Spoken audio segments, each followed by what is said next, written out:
28শে September 1977 আমরা ফিরে যাব সেই ভয়ানক দিনের ইতিহাসে, যেখানে বাংলাদেশও এই ইতিহাসের সাক্ষী হয়েছিল।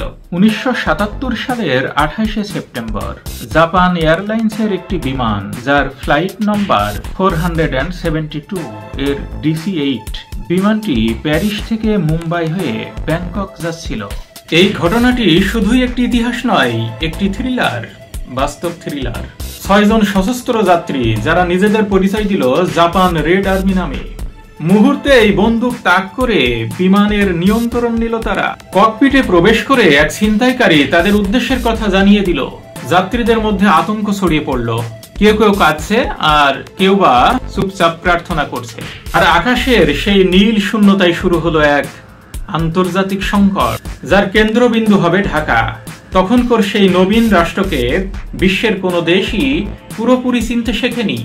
রহস্য এখানেই, পৃথিবীতে এত রাষ্ট্র থাকা সত্ত্বেও তখনকার একটি নবীন রাষ্ট্র বাংলাদেশের রাজধানী ঢাকা বিমানবন্দরকে কেন ছিনতাইকারীরা তাদের ছিনতাইকৃত বিমানটি অবতরণ করানোর জন্য বেছে নিল। তাদের বিমানের রেঞ্জ অনুযায়ী দক্ষিণ পূর্ব এশিয়ার কয়েকটি দেশই জরুরি অবতরণের জন্য সম্ভব ছিল। তখন ভারত, মালয়েশিয়া, সিঙ্গাপুর, এমনকি বার্মাও তখন জাপানের ঘনিষ্ঠ মিত্র এবং যুক্তরাষ্ট্রপন্থী শিবিরে। 1977 সালের সেই সময়ে বাংলাদেশ একটি নবীন স্বাধীন রাষ্ট্র। এই দেশটি এখনো অনেক কূটনৈতিক বিষয়ে নিরপেক্ষ ও নরম ভূমিকায় অংশ নিয়ে থাকে। অতএব ছিনতাইকারীরা জানতো ঢাকায় একমাত্র জায়গা যেখানে হয়তো তাদের কথা শোনা হবে। জাপান রেড আর্মি ছিল মার্ক্সবাদী একটি বিপ্লবী সংগঠন, যারা পশ্চিমা পুঁজিবাদ এবং মার্কিন প্রভাবের বিরুদ্ধে লড়াই ঘোষণা করেছিল। ঢাকা তখনও আন্তর্জাতিক সংবাদ মাধ্যমে কম আলোচিত শহর।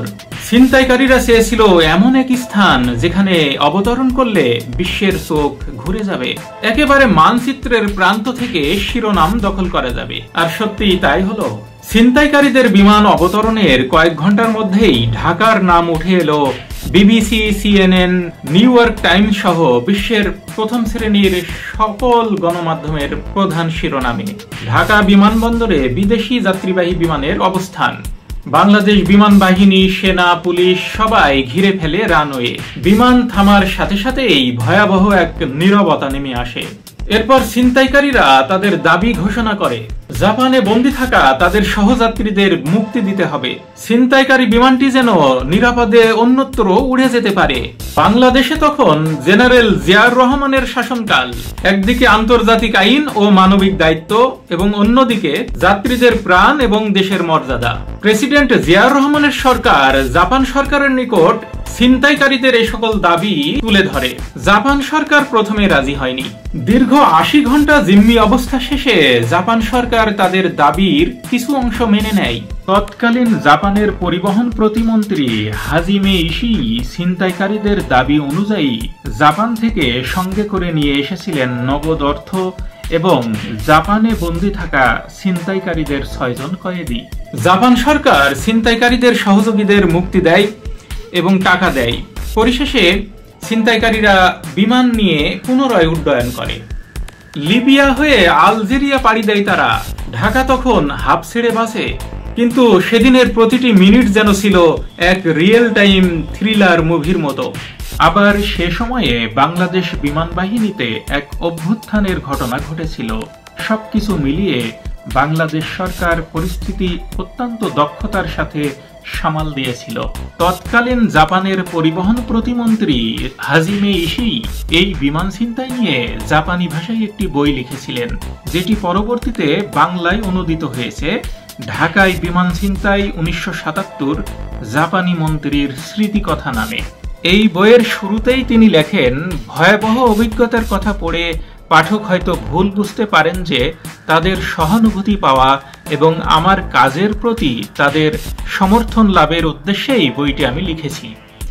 এছাড়া এ কথা ভেবে কিছুটা দ্বিধান্বিত ছিলাম যে ঘটনাটি আদৌ আমার লেখা উচিত হবে কিনা। সরকারি দলের প্রধান হিসেবে আমি সব ঘটনা ও পটভূমি সম্পর্কে জানতে পেরেছিলাম। এসব তথ্যের মধ্যে এমন কিছু বিষয়ও ছিল যা প্রকাশ করা তখন সম্ভব ছিল না। ঘটনার পর বেশ কিছু বছর পেরিয়ে গেছে। এখন এসব কিছু খুলে বললে লোকে আমাকে খেয়ালি ব্যক্তি হিসেবে গণ্য করবে কিনা এ কথাও মনে হয়েছিল। তবে শেষ পর্যন্ত আমি বই লেখার সিদ্ধান্ত নিয়েছি। আলো নেভা রানওয়ে, কমান্ডো প্রস্তুত অবস্থায়, বিমানবন্দরে অবস্থানরত বিমানের প্রতিটি জানালার দিকে সেনাদের বন্দুক তাক করা অবস্থা, আর ভেতরে আতঙ্কিত 150 জন যাত্রী। পৃথিবীতে প্রথমবারের মতো কোনো আন্তর্জাতিক বিমান ছিনতাইয়ের ঘটনাটি রক্তপাতহীনতায় শেষ হয়েছিল কূটনৈতিক দক্ষতার জোরে। তখনকার বাংলাদেশ এক নবীন রাষ্ট্র হওয়া সত্ত্বেও ঘটনাটি এমনভাবে সামাল দিয়েছিল যে পুরো বিশ্ব হতবাক হয়ে গিয়েছিল। আর এই ঘটনার পর থেকেই বাংলাদেশ বিশ্বমঞ্চে শান্তি ও বুদ্ধিমত্তার প্রতীক হিসেবে চিহ্নিত হয়।